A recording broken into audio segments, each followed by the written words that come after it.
ప్రజా సమస్యలన్నీ కూడా గాలికి వదిలేసి ఒక డైవర్షన్ పాలిటిక్స్,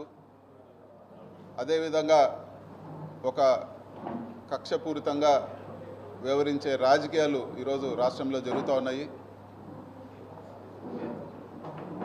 పోలీస్ ఆఫీసర్ల పైన కక్ష సాధించేదానికి కేసులు పెట్టాలనే ప్రయత్నంలో భాగంగా ఒక పలువురిని మోసం చేసిన ఒక నటిని తీసుకొచ్చి అదేదో రాష్ట్రం సమస్య అంతా కూడా రాష్ట్రం అంతా కూడా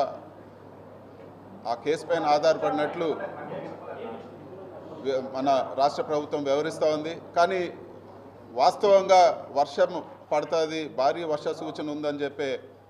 హెచ్చరికలన్నీ కూడా గాలికి వదిలేసి ఈరోజు విజయవాడలో ఇంత ఘోరమైన పరిస్థితి, ఈరోజు ప్రజలందరూ కూడా ఇబ్బంది పడుతూ ఉన్నారంటే ఈ డైవర్షన్ పాలిటిక్స్ పైన పెట్టిన దృష్టి ప్రజల పైన పెట్టలేదని చెప్పి కూడా